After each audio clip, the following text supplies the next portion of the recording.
노스캐롤라이나에서 발생한 치명적인 차량 충돌로 인해 세계에서 가장 멸종 위기에 처한 늑대 중 6마리가 죽음을 맞이했습니다. 올해 6월 2444M이라는 이름으로 알려진 수컷 붉은 늑대가 하이웨이 64번 도로에서 차량에 치여 사망했습니다. 이 늑대는 2살 된 암컷 늑대 2413F와 짝을 이뤄 5마리의 새끼를 두고 있었습니다. 붉은 늑대는 평생 한 짝과 함께 지내며 부모 모두가 새끼를 돌보는 특성을 가지고 있습니다. 그러나 첫 출산을 경험한 암컷 늑대가 홀로 새끼들을 돌보기에는 어려움이 있었던 것으로 보이며 미 연방 어류 및 야생동물국은 5마리의 새끼가 모두 아버지의 죽음 이후 사망했다고 확인했습니다. 센터의 선임 과학자인 윌 할러는 하나의 차량 사고가 결국 6마리의 늑대를 죽음에 이르게 했다고 설명하며 이 5마리 새끼들의 죽음은 단일 차량 충돌이 남은 붉은 늑대 개체군에 얼마나 큰 영향을 미치는지 보여주는 비극적인 사례라고 덧붙였습니다. 한때 수천 마리의 붉은 늑대가 북미 동부 전역을 돌아다녔으나 최근 업데이트된 추정치에 따르면 미국에 남아있는 야생 붉은 늑대는 20마리 이하로 감소했습니다. 과거에는 붉은 늑대 보호를 위한 노력이 성공적으로 진행되었습니다. 미 연방 어류 및 야생동물국의 붉은 늑대 복원 프로그램을 통해 개체 수가 120마리 이상으로 증가했지만 2015년에 이 프로그램이 중단되면서 개체 수는 7마리까지 급감했습니다. 이후 2021년에 복원 프로그램이 재개되었으나 이 작은 개체군은 여전히 심각한 위협에 직면해 있습니다. 생물 다양성 센터에 따르면 붉은 늑대는 유전적 건강과 장기적인 생존을 위해 더 많은 야생동물 횡단로와 제도의 장소가 필요하다고 합니다. 현재 차량 충돌이 붉은 늑대의 주요 사망 원인이 되었으며 붉은 늑대의 유일한 서식지에 위치한 하이웨이 64번 도로에서 지난 14개월 동안 다른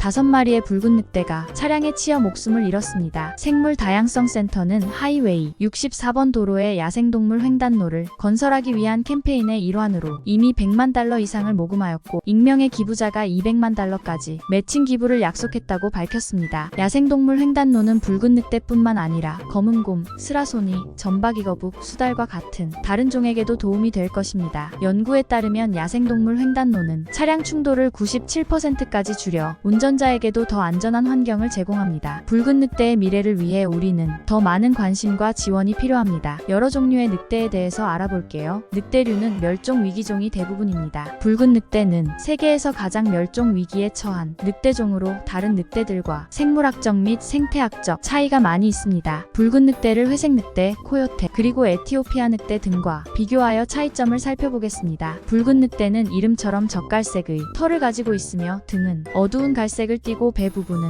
좀 더 밝은 색입니다. 회색 늑대와 코요테의 중간 크기로 다소 길쭉한 체형을 가지고 있습니다. 몸무게는 약 18kg에서 41kg 사이로 회색 늑대보다는 작고 코요테보다는 큽니다. 붉은 늑대는 원래 북미의 동부와 남부, 전역에 걸쳐 서식했지만 현재는 주로 미국 노스캐롤라이나주의 특정 보호구역에서만 소수의 개체가 남아있습니다. 붉은 늑대는 작은 무리를 형성하며 주로 야행성으로 활동합니다. 이들은 매우 사회적이며 가족 단위로 생활하고 협력하여 사냥을 합니다. 붉은 늑대는 주로 작은 포유동물 토끼, 설치류이나 새를 사냥하며 때로는 사슴처럼 더 큰 먹잇감을 잡기도 합니다. 그들의 식성은 기회주의적이기 때문에 사냥이 어려울 때는 곤충이나 과일도 먹습니다. 붉은 늑대는 국제적으로 멸종 위기종으로 분류되어 있으며 현재 야생에는 약 20마리만 남아 있습니다. 이는 서식지 파괴, 인간의 개입, 그리고 코요테와의 교잡 문제로 인해 심각하게 감소된 결과입니다. 회색 늑대는 전 세계적으로 가장 널리 알려진 늑대종으로 주로 회색 또는 갈색을 띠는 털을 가지고 있습니다. 몸무게는 30kg에서 80kg 정도로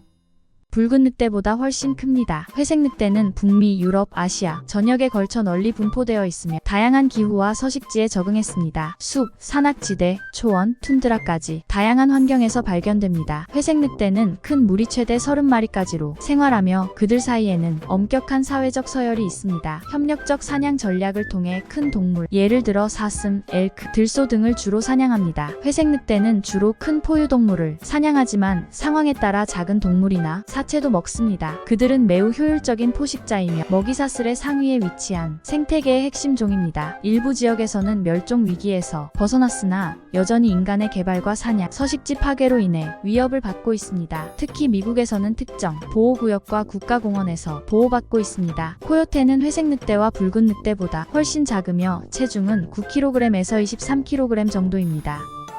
털은 회색 또는 황갈색을 띠며 몸은 가늘고 민첩한 형태를 가지고 있습니다. 붉은 늑대와 닮은 외모를 가지지만 더 작고 날렵한 편입니다. 코요테는 북미 전역에 걸쳐 서식하며 숲, 초원, 사막, 도시 등 다양한 환경에서 적응할 수 있습니다. 특히 인간 활동 지역에 매우 잘 적응하여 도심지에서도 자주 목격됩니다. 코요테는 단독으로 사냥하거나 작은 무리를 이루어 활동합니다. 코요테는 다른 늑대들보다 더 개방적인 환경에서 활동하며 매우 영리하고 기회주의적인 성격을 가지고 있습니다. 코요테는 잡식성으로 작은 포유동물, 새, 곤충, 과일, 심지어 사람의 쓰레기까지 다양한 먹이를 섭취합니다. 이들은 포식자이면서도 동시에 청소부 역할을 하기도 합니다. 코요테는 멸종 위기종이 아니며 특히 도시와 인접한 지역에서도 개체수가 증가하고 있습니다. 이들은 적응력이 뛰어나기 때문에 인간 활동이 많은 지역에서도 생존하는 능력을 발휘하고 있습니다. 에티오피아 늑대는 중형 크기의 늑대로 붉은 늑대보다 다소 작습니다. 그들은 주로 붉은색 털을 가지며 몸의 하부는 흰색을 띱니다. 외모적으로 붉은 늑대와 약간 비슷하지만 더 가늘고 날씬한 체형입니다. 에티오피아 고원의 고산지대에서만 서식하는 고유종으로 해발 3,000m 이상이 고지대에서 발견됩니다. 매우 제한된 지역에서만 서식하고 있어 환경 변화에 민감합니다. 이 늑대들은 작은 무리로 생활하며 주로 야행성으로 활동합니다. 에티오피아 늑대는 다른 늑대들보다 더 독립적인 사냥을 하며 먹이를 추적하고 쫓는 능력이 뛰어납니다. 에티오피아 늑대는 주로 설치류를 사냥하며 에티오피아 고원에 서식하는 수많은 작은 포유류를 주된 먹이로 삼습니다. 이들은 붉은 늑대나 회색 늑대와 달리 큰 포유동물을 사냥하지 않으며 작은 동물에 집중합니다. 에티오피아 늑대는 세계적으로 가장 멸종 위기에 처한 늑대 종 중 하나로 서식지 파괴와 질병이 위협을 받고 있습니다. 현재 남은 개체수는 약 500마리 미만으로 추정됩니다. 멕시코 늑대는 회색 늑대의 아종으로 회색 늑대보다 작고 날씬한 체형을 가지고 있습니다. 털색은 회색과 갈색이 섞여 있으며 등 부분은 어두운 색조를 띱니다. 붉은 늑대보다 털의 색이 진하고 무늬가 뚜렷한 편입니다. 멕시코 늑대는 주로 멕시코와 미국 남서부 지역에서 서식하며 한때는 멸종 직전까지 몰렸습니다. 최근에는 멕시코와 미국의 제도입 프로그램 덕분에 점차 개체수가 회복되고 있지만 여전히 멸종 위기종으로 남아 있습니다. 붉은 늑대는 회색 늑대와 코요테 사이의 중간 크기를 가진 젓갈색 늑대로 미국 남동부의 특정 지역에서만 서식하며 멸종 위기에 처해 있습니다. 회색 늑대는 세계적으로 가장 널리 분포하며 대형 포유동물을 사냥하는 크고 강력한 포식자입니다. 코요테는 더 작고 기회주의적인 성격을 가진 종으로 인간과 가까운 환경에서도 잘 적응해 생존합니다. 에티오피아 늑대는 고산지대에 특화된 종으로 주로 설치류를 사냥하며 멸종 위기에 처해 있습니다. 멕시코 늑대는 회색 늑대의 아종으로 멸종 위기에서 서서히 회복되고 있는 종입니다. 각 늑대 종들은 그들의 서식 환경과 생태적 요구에 맞게 적응했으며 이러한 차이가 외형과 행동, 생태적 역할에서 나타납니다.